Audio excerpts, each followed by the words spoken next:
Bon début de semaine à tous, messieurs et dames, et bienvenue à cette nouvelle session d'information sur votre chaîne. Les fortes pluies qui s'abattent ces derniers temps sur Kinshasa provoquent des conséquences dévastatrices. La plus récente est celle qui s'est abattue dans la nuit du samedi 6 au dimanche 7 avril, où 8 personnes d'une même famille ont trouvé la mort suite à l'effondrement d'un mur mitoyen qui a cédé sous la pression des eaux des pluies avant de tomber sur ses victimes pendant qu'elles dormaient. C'était au quartier Cuba dans la commune d'Ngalema, et aussi une section du mur de clôture de la foire internationale de Kinshasa, Fikino Sigle, s'est effondrée dans la nuit du dimanche au lundi 6 avril 2024. Dans une autre actualité, 5 personnes ont été tuées le week-end dernier au village Ngaou lors d'une attaque attribuée aux miliciens Mobondo. Cette nouvelle incursion survient quelques heures seulement après la signature de l'acte d'engagement devant le chef de l'État, Félix Antoine Tshisekedi, par les autorités traditionnelles de deux tribus, Teke et Yaka, pour la cessation des hostilités et les retours de la paix dans cette partie ouest de la République démocratique du Congo. Commentaire.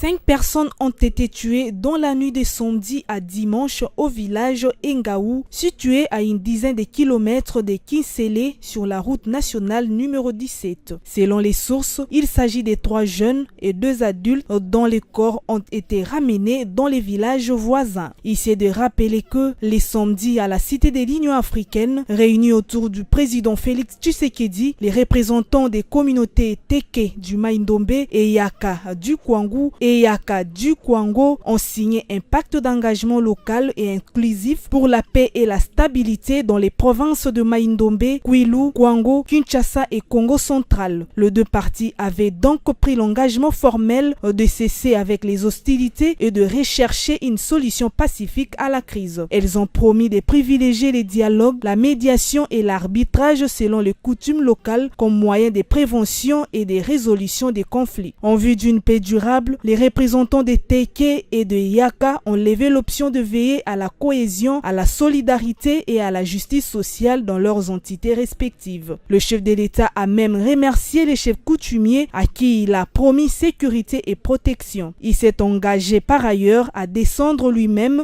sur le terrain et à décerner les médailles de mérite à ses représentants du pouvoir coutumier pour leur implication dans les rétablissements de la paix dans la partie ouest du pays. En dépit de cet accord de paix, la violence au Kwamut a refait surface, faisant ainsi 5 morts dans une attaque attribuée aux miliciens Mobondo les jours même de sa signature. White-and-See. Dans le même registre de l'insécurité, cette fois-ci dans la partie est de la République démocratique du Congo, le président sud-africain Cyril Ramaphosa reste persuadé qu'il faut une solution politique et non militaire. Il a dit lors de son passage à Kigali pour rendre hommage aux victimes des génocides Tutsis, alors que ses troupes combattent aux côtés de FARDC contre le 23 dans le cadre de la SADC. Christopher Ngoyi de la société civile de la RDC, que la rédaction a contacté au téléphone, et estime que les Congos a le droit de mettre fin à cette guerre en usant de tout le moyen possible. Suivez. Bon, moi je pense que il y a un proverbe qui dit chez nous que c'est celui qui a mal au ventre qui se traîne d'abord, c'est-à-dire qui prend d'abord soin de lui-même, du ventre, avant qu'on l'aide. Bon, c'est nous qui souffrons de ce qui se passe à l'Est là-bas. Le président sud-africain a parlé sur émotion. Il est allé subir ce que Kagame a toujours organisé là-bas, plein de crânes exposés, plein de crânes humains exposés, et Ça choque les gens.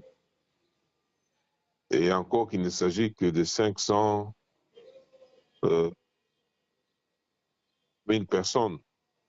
Et lorsqu'on vous trouve, on vous met devant une monticule de crânes humains exposés, et ça vous donne la chair de poule. Et lorsque vous devez réagir maintenant avec tout le battage médiatique également fait, nous devons lever l'option de nous sacrifier s'il le faut. Mais de faire la guerre au Rwanda, alors une guerre réelle et qui est justifiée. Aujourd'hui, le monde entier sait que le Rwanda nous occupe. Le monde entier sait qu'on a tué plus de 10 millions de Congolais et ça ne finit pas. Et le monde entier sait que ce que le Rwanda cherche, c'est de prendre une partie du territoire pour déverser le surplus de populations qui ont séjourné là-bas. Direction cette fois-ci à la Chambre basse du Parlement, le bureau provisoire de l'Assemblée nationale. Le président de ce bureau, Christophe Mbosonkodia, demeure candidat pour la présidence du bureau définitif. Telle est la confirmation faite par la cellule de communication de la Chambre basse du Parlement. Cette précision vient ainsi couper court aux folles rumeurs relayées dans la toile sur un prétendu désistement de l'actuel speaker de l'Assemblée nationale. Et puis, la Cour d'appel de Kinshasa-Gombe a donné l'injonction à la Commission électorale nationale indépendante d'inscrire le nom de Deo Kasongo Dido sur la liste définitive des candidats gouverneurs de la ville de Kinshasa. Son avocat, Maître Bienvenu, s'est dit satisfait parce que Deo Kasongo remplissait toutes les conditions. Le secrétaire général de l'Action commune pour la République, ACR, a tenu le week-end dernier une séance d'encadrement avec tous ses élus proclamés par la Cour constitutionnelle après les élections du 20 décembre dernier. Très ravi des échanges, Jacques Kambaï, secrétaire général adjoint du parti ACR, a souligné que la rencontre avait pour but de rappeler notamment l'idéologie du parti aux élites. Grévis Tequila Zaya pour plus de commentaires. Durant près de 3 heures, le secrétariat général de l'Action commune pour la République a réuni autour d'une table les élus de ce parti pour une séance d'encadrement à l'hôtel Africana Palace dans la commune de Lingwala. Présidé de main de maître du secrétaire général adjoint Jacques Kambaï, l'avant-gardiste de ce parti, cette première rencontre entre le parti et les élus est tombée à point nommé afin de le fixer sur la ligne de conduite du parti à défendre au cours de cette législature. C'est-à-dire le secrétaire général a invité ces honorables de notre parti pour d'abord les féliciter du travail rendu et de l'engagement qu'ils ont eu à mettre sur pied pour le devenir. Et aussi, nous avons eu le temps d'échanger avec eux parce que ce parti prône sur beaucoup de valeurs. Nous avons pensé que les inviter et leur donner un bon nombre de directives à suivre, un bon nombre de choses qu'ils doivent retenir pour leur mandat que la population leur a donné. Le parti avait aussi un mot à leur dire et à leur donner comme orientation. Donc nous l'avons fait au nom du parti Action commune pour la République et nous pensons que tout ce que nous avons échangé avec eux, ils mettront ça sur pied. Pour sa part, le député Nicolas Wemankoy, élu de Ngaliema, a salué l'initiative du secrétariat général et leur recommande de multiplier de pareilles rencontres. Ce dernier attend notamment du secrétariat général la réorganisation du parti. C'est une joie pour nous parce qu'il fallait à tout moment qu'on se retrouve pour parler du parti. On se voit à tout moment pour recadrer notre ambition. C'est comme ça que nous sommes venus dans ce cadre-là. Nous remercions le secrétaire général pour ces belles initiatives. Nous les recommandons de multiplier de pareilles initiatives. Nous attendons du parti de faire une administration forte avec des structures organisées. Nous attendons du parti de mettre la discipline au parti. Notons que l'Action commune pour la République, parti cher au député Eliezer Ntambwe, compte de nos jours 7 députés nationaux et plusieurs députés provinciaux. Et tout à fait autre chose, Didier Chioyo, ancien directeur du comité national de 9e jeu de la francophonie, en sit-in dans l'antichambre du DIRCAB du ministre des Finances Nicolas Kazadi pour réclamer ses honoraires et de ceux de ses collaborateurs ayant travaillé pour la bonne organisation de ce grande fête francophone qui s'est déroulée en juillet 2023. Suivez. Vous ne touchez pas. Je ne sais pas toucher, vous ne touchez pas. Non. Ok. Je suis dans mon droit. Je suis dans mon droit. On me donne l'argent. Les torchons brûlent au sein du ministère de Finances après le énième sitting du haut représentant du chef de l'État au jeu de la francophonie, Didier Chioyo. Ces derniers réclament auprès du département de finances congolais une somme importante qu'il aurait investie pour l'organisation du 9e jeu de la francophonie qui se sont déroulés en juillet et août 2023. Celui qui va oser me toucher ici, sous les yeux des enfants, celui qui va oser me toucher ici, celui qui va oser mettre la main sur les yeux de mes enfants, d'accord? Parce que l'argent que j'ai mis dans cette république ici, on me le rembourse.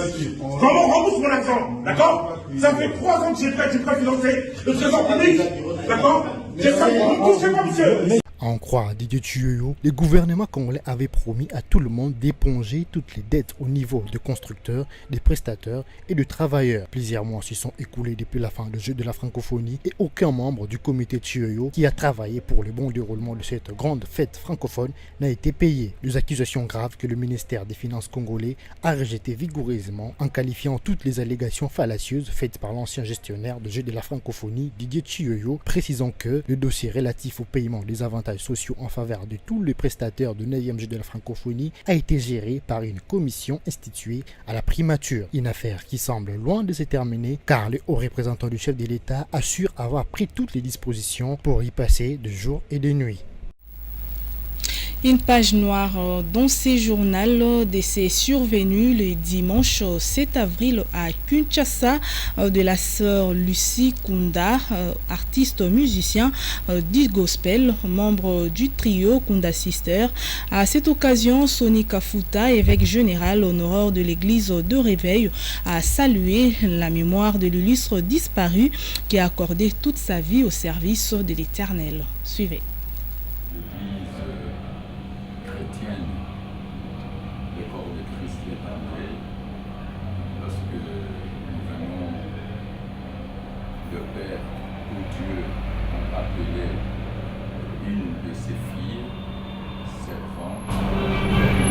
Artiste, musicienne chrétienne, chante de l'Éternel, la personne de la sœur Lucie Kunda.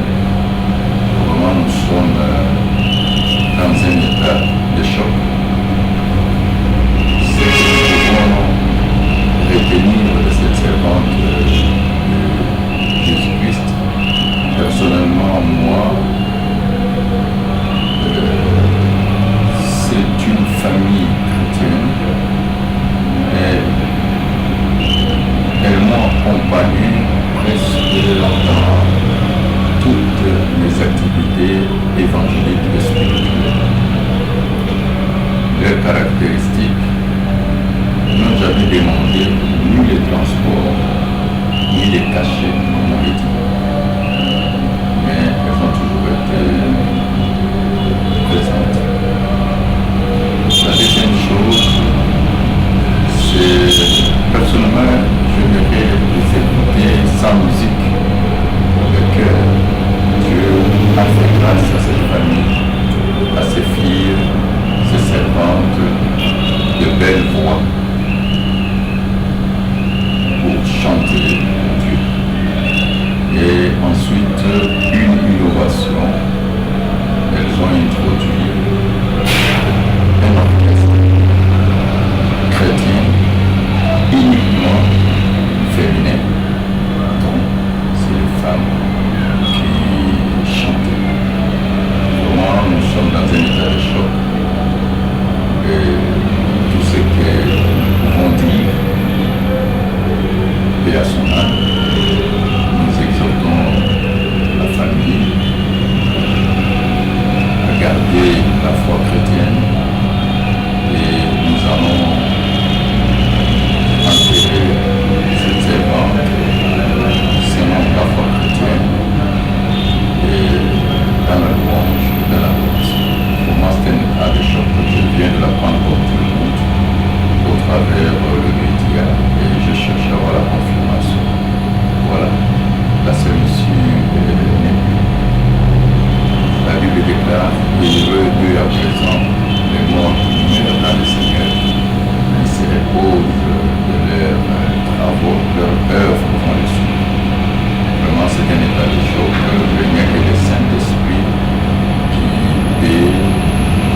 Que son âme repose en paix. Et en sport, pour clôturer, le tout-puissant Mazembe s'est qualifié sur les fils le samedi dernier à Luanda au stade national du 11 novembre face à l'Atlantico Pedro de Luanda en quart de finale de la CAF.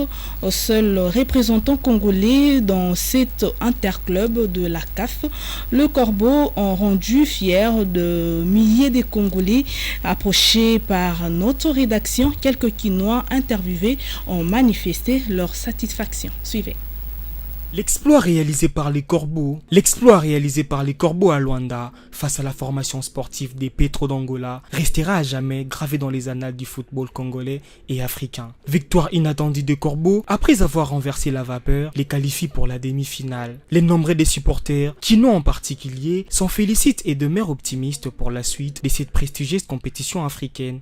État congolais, nasepeli na acte oyo Mazembe asali parce que eza mwa kala po koma na karo ya komi wana mpe bakongolais toyaki siri te nde basaki 0-0 na lubumbashi toyaki siri te ke na Luanda akoki kosala eloko asalaki.